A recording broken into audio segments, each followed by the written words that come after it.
Hello everyone, welcome back to another day of the podcast. In today's episode, we will be reading chapters 15 through 17 in the second book of Samuel, so let's go ahead and dive right in. 2 Samuel chapter 15.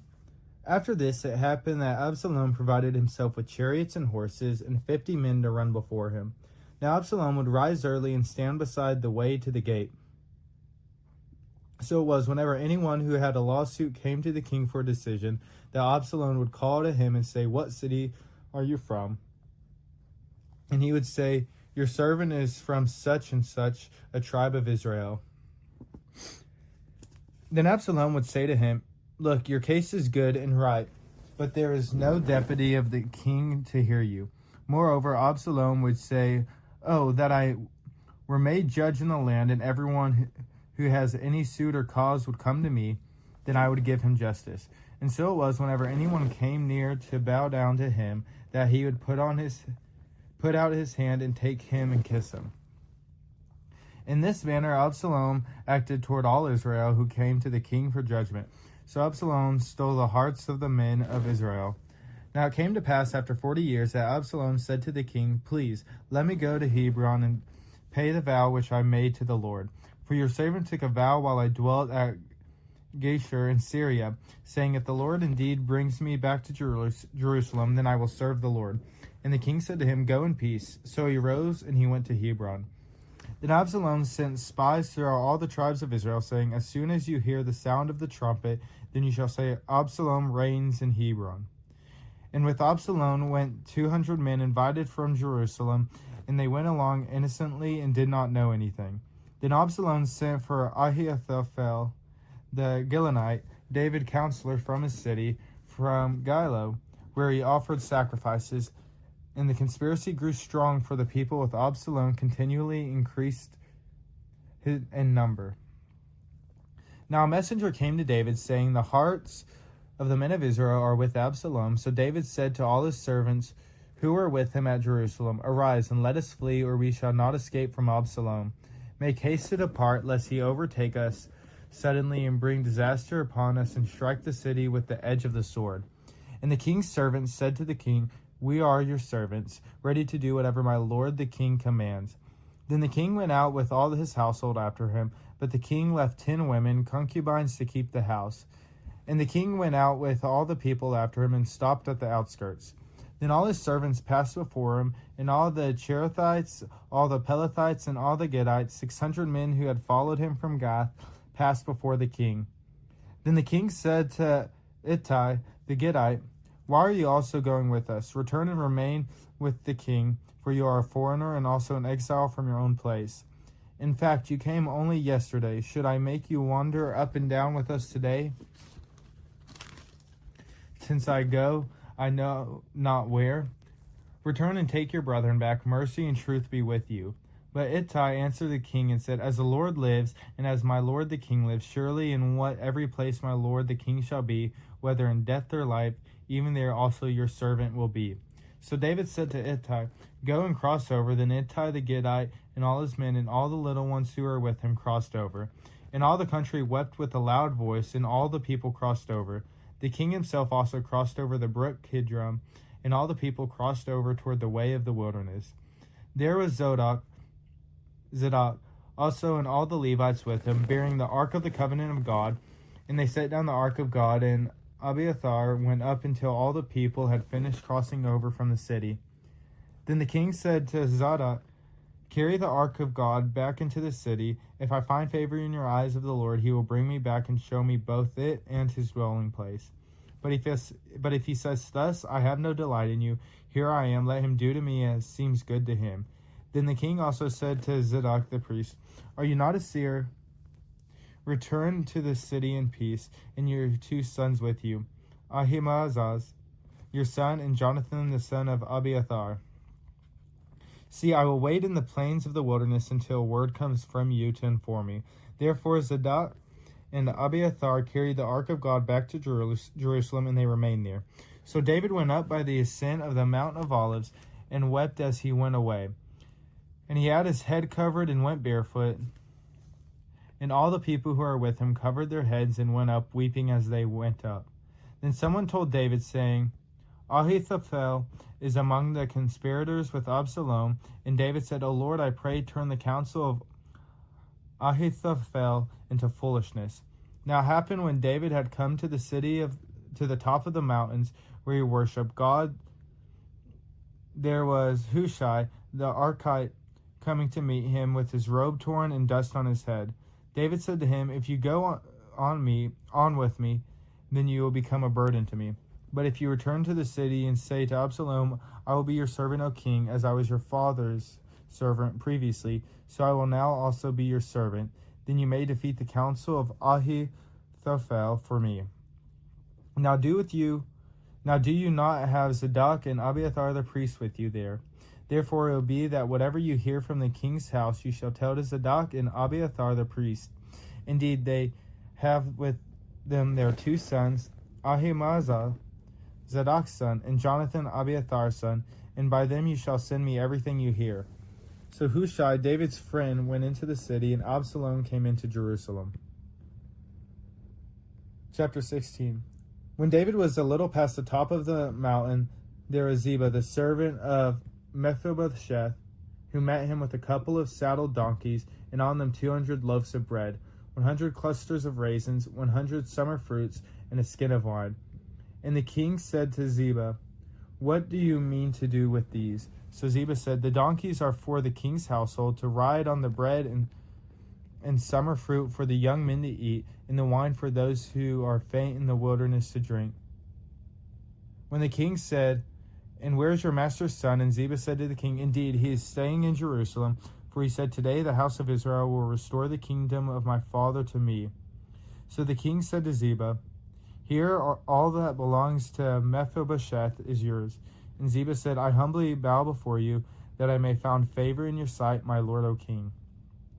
Now when King David came to Bahurim, there was a man from the family of the house of Saul, whose name was Shimei, the son of Gera, coming from here. He came out cursing continually as he came, and he threw stones at David and all his servants of King David, and all the people and all the mighty men were on his right hand and on his left. Also Shimei said thus when he cursed, Come out, you bloodthirsty man, you rogue. The Lord has brought upon you all the blood of the house of Saul, in whose place you have reigned, and the Lord has delivered the kingdom into the hand of Absalom, your son. So now you are caught in your own evil, because you are a bloodthirsty man.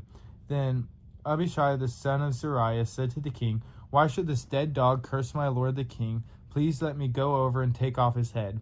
But the king said, What have I to do with you, you sons of Zeruiah? So let him curse, because the Lord has said to him, Curse David, who then shall say, Why have you done so? And David said to Abishai and all his servants, See how my son who came from my own body seeks my life. How much more now may the Benjamite let him alone, and let him curse, for so the Lord has ordered him. It may be that the Lord will look on my affliction, and that the Lord will repay me with good for his cursing this day. And as David and his men went along the road, Shimei went along the hillside opposite him, and cursed as he went, threw stones at him, and kicked up dust.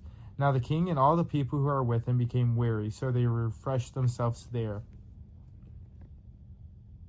Meanwhile Absalom and all the people, the men of Israel, came to Jerusalem, and Ahithophel was with him. And so it was when Hushai the Archite, David's friend, came to Absalom, that Hushai said to Absalom, Long live the king, long live the king. So Absalom said to Hushai, Is this your loyalty to your friend? Why did you not go with your friend? And Hushai said to Absalom, No, but whom the Lord and this people and all the men of Israel choose, his I will be, and with him I will remain. Furthermore, who should I serve?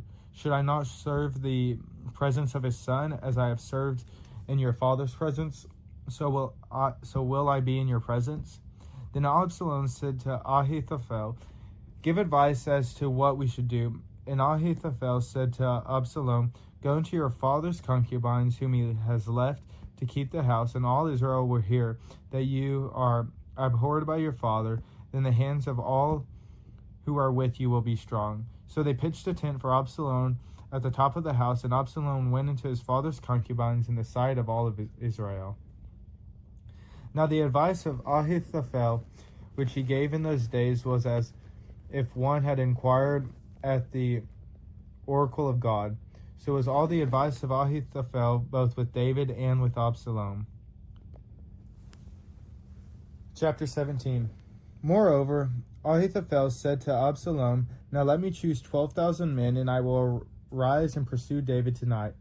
I will come up upon him while he is weary and weak, and make him afraid, and all the people who are with him will flee. And I will strike only the king. Then I will bring back all the people to you. When all return except the man whom you seek, all the people will be at peace. And the saying pleased Absalom and all the elders of Israel. Then Absalom said, Now call Hushai the Archite also, and let us hear what he says too. And when Hushai came to Absalom, Absalom spoke to him, saying, Ahithophel has spoken in this manner. Shall we do as he says? If not, speak up.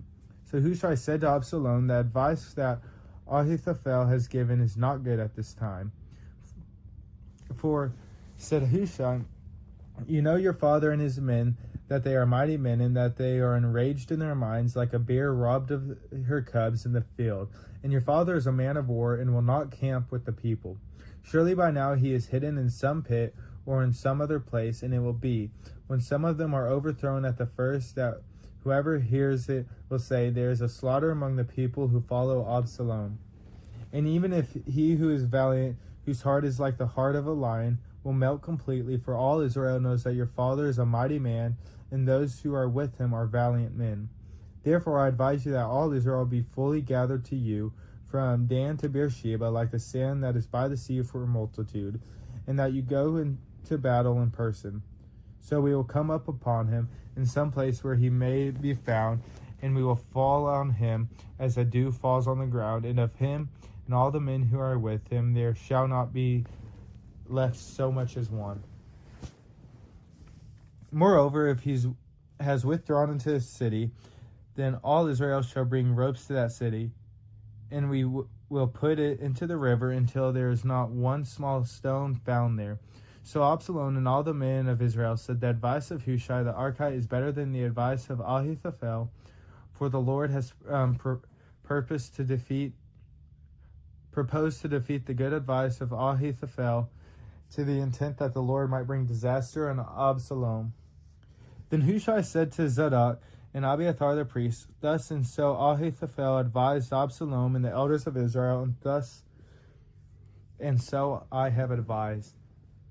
Now therefore send quickly and tell David, saying, Do not spend this night in the plains of the wilderness, but speedily cross over, lest the king and all the people who are with him be swallowed up.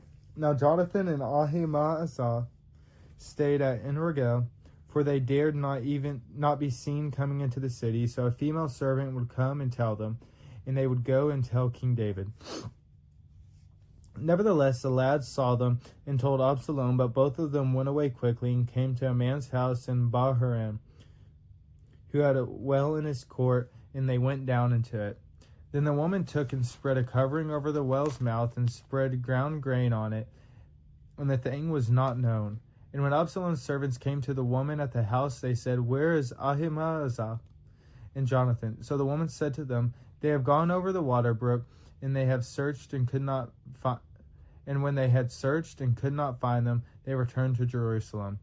Now it came to pass after they had departed that they came up out of the well and went and told King David, and said to David, Arise and cross over the water quickly, for thus has Ahithophel advised against you.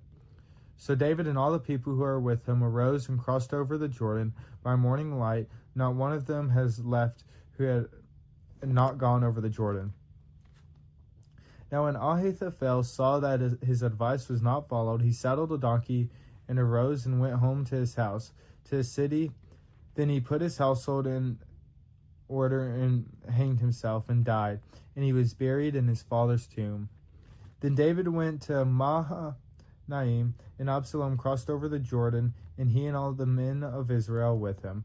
And Absalom made Amasa captain of the army instead of Joab. This Amasa was the son of a man whose name was Jithra, an Israelite, who had gone into Abigail, the daughter of Nahash, sister Zeruiah, Joab's mother. So Israel and Absalom encamped in the land of Gilead. Now it happened when David had come to Mahanaim that Shobi the son of Nahash from Rabbah of the people of Ammon, Machir the son of Emil from Lodabar, and Barzillai the Gileadite from Rogelim brought beds and basins, earthen vessels and wheat, barley and flour, parched grain and beans, lentils and parched seeds, honey and curds, sheep and cheese of the herds, for David and the people who are with him to eat. For they said, the people are hungry and weary and thirsty in the wilderness. Thank y'all for tuning along to today's episode as we got to continue reading in the second book of Samuel. If y'all would, please bow your heads with me and we'll end in prayer. Dear Lord, as we come to you today, on this beautiful day that you have blessed us with, Lord, we are just so thankful for all the opportunities that you put in our life, Lord, to be able to praise and worship you every single day and to be able to dive into your word and grow our faith and to spread it around all of those around us, Lord. Lord, I ask that you continue to be with all of those who are fighting their own battles and to watch over and protect them, and to be with those who don't know you, Lord, and to allow us who do know you and know your word to spread your word with all of those who don't. Lord, I also ask that you continue to be with Emma Lemire and her family in their time of need, as well as Tim Dial in their time of need, and you help build their families up and bring them closer to you, Lord. And that you watch over and protect them, Lord, as you watch over and protect all of us every second of the day. Lord, I'm so thankful for all the blessings that you are working in my life and the lives of those around me. And it's in your name we pray. Amen. Thank y'all again for coming and tuning into today's episode. Y'all have a good one, and I will see y'all tomorrow.